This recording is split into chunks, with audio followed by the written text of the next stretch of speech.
अध्यक्ष महोदय, मैं जिन बातों के लिए जीवन भर लड़ते आया जी। और आज वो सपना पूरा हुआ है कि समाजवादी आंदोलन में हमारे ऊंची जाति के लोग, जिनको मैं आज स्मरण करता हूँ, डॉक्टर बैजनाथ झा, डॉक्टर शिवचंद्र झा, दिगंबर ठाकुर, भगीरथ झा, ये लोग जब हमारे साथ समाजवादी आंदोलन में चलते थे और कहते थे डॉक्टर लोहिया बांधी गांठ पिछड़ा पावे 100 में 60, तो उस समय जब उनके घर पर मैं जाता था, वो साधारण परिवार के गरीब सब थे, तो वो मुझको कहते थे कि कभी आप लोगों का राज आएगा तो ये ऊंची जाति के ब्राह्मण के भी गरीब बच्चे हैं, उनके लिए भी सोचिएगा। तो उनके मन में एक अरमान था कि कभी पिछड़ी जाति का ऐसा आदमी सत्ता में आएगा जो संपूर्ण समाज के समग्र विकास के लिए सोचेगा, और उस दिन ऊंची जाति के गरीबों के भी बच्चे के अरमान को पूरा करेगा। मैं सोचता हूं वह दिन आ गया। बिहार के अंदर रामानंद तिवारी, कपिल देव सिंह, श्री कृष्ण सिंह, सच्चिदानंद सिंह, ये लोग कर्पूरी ठाकुर के नेतृत्व में जब लड़ते थे, मैं जानता हूं जब बाबू सत्येंद्र नारायण सिंह के साथ 77 में कर्पूरी ठाकुर जी के नेतृत्व का संघर्ष हुआ था, उस समय मेरी पार्टी में, उस समय जनता पार्टी में 33 राजपूत थे, उसमें से 17 राजपूतों ने कर्पूरी ठाकुर का समर्थन किया था, बाबू सत्येंद्र नारायण सिंह का समर्थन नहीं किया था। क्या उनका अरमान नहीं था?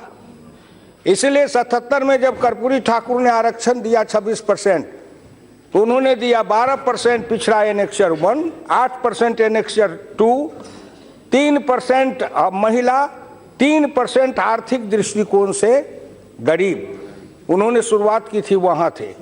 आज उसको बढ़ते बढ़ते हम यहाँ तक आए हैं।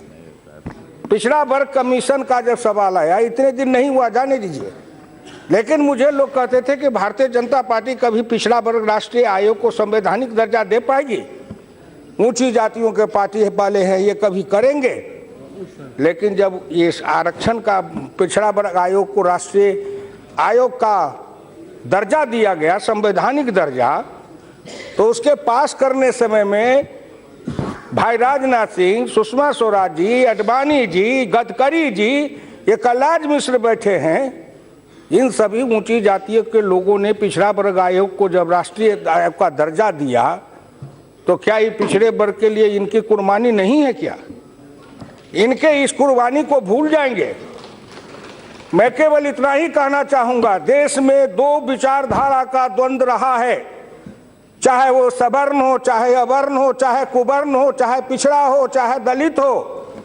एक है कट्टरपंथी और एक है उदारवादी। वाल्मीकि से लेकर के, मैं वहां से शुरू करूंगा, वाल्मीकि से लेकर समाजवादी आंदोलन की धारा में आज भारतीय जनता पार्टी में राजनाथ सिंह से लेकर सुषमा स्वराज तक उसी वाल्मीकि के उदारपंथी पर धारा के प्रतिपोषक हैं। इसलिए मैं इन सबों को धन्यवाद देता हूं।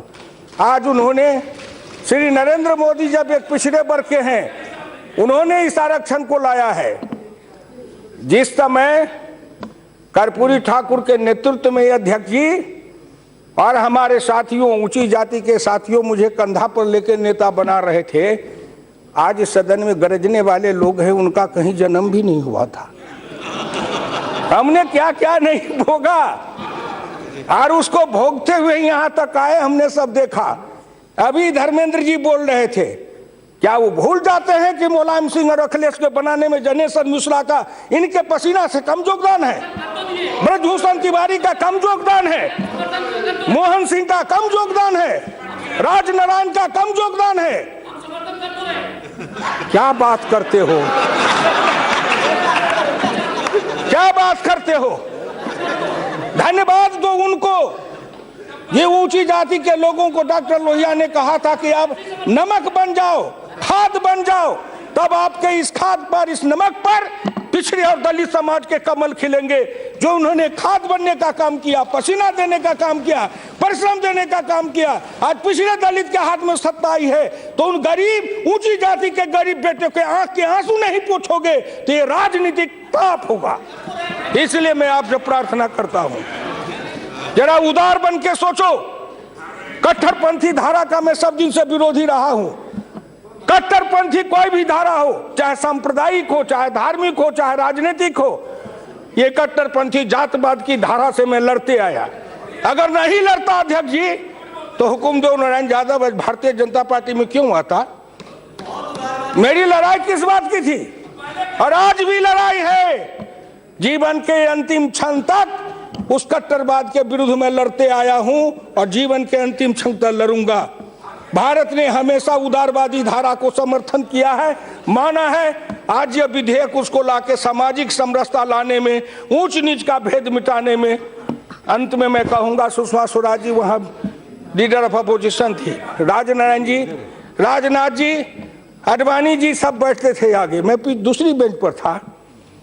महिला आरक्षण विधेयक आया था, उसमें गोपीनाथ मुंडे जी के नेतृत्व में हम पिछड़ों ने भाजपा में कहा था कि आरक्षण स्वीकार है, लेकिन महिला आरक्षण में पिछड़े और दलित के लिए भी आरक्षण का प्रावधान होना चाहिए।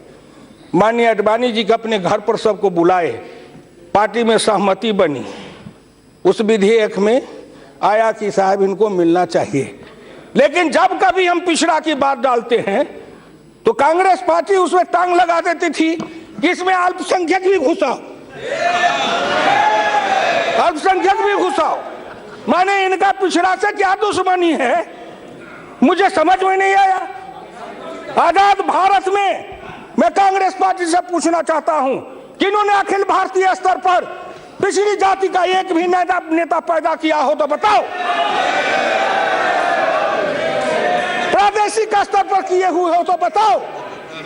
आपने पिछड़ी जाति का इसलिए विरोध किया कि गैर कांग्रेसवाद की राजनीति का विरोध करने वाला सबसे अग्रिम पंक्ति में पिछड़ी जाति का था।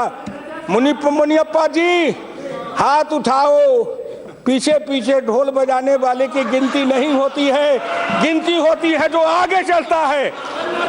आगे कौन था, क्या मिला आपको? इसीलिए मैं अपनी वाणी को विराम देते हुए आज हिंदुस्तान में इस लोकसभा टीवी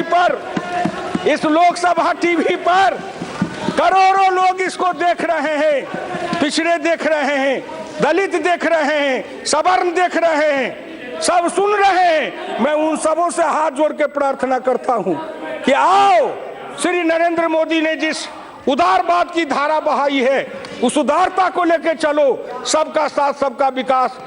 अगर उज्ज्वला योजना में गैस बांटा गया तो सबसे ज्यादा पिछड़ा है, दलित है, अनुसूचित जाति है, मुस्लिम है, कहाँ उसमें कोई विवाद है? इसलिए जितने भी सरकार की योजना है सब गरीबों उन्मुखी है, झोपड़ी वाले के लिए है, गरीब के लिए है, निर्धन के लिए है, निर्बल के लिए है। आज ऊंची जाति के निर्बल और निर्धन के लिए भी यह आरक्षण का विधेयक आया है। मैं उसका समर्थन करता हूं, स्वागत करता हूं और देश के करोड़ों नौजवानों को कहता हूं, उठो, नए भारत के निर्माण के लिए एक नया सूरज का उदय हुआ है। नरेंद्र मोदी जी के नेतृत्व में इस सूरज का अभिनंदन करो और इस समाज को सबको मिला के आगे बढ़ाओ। धन्यवाद।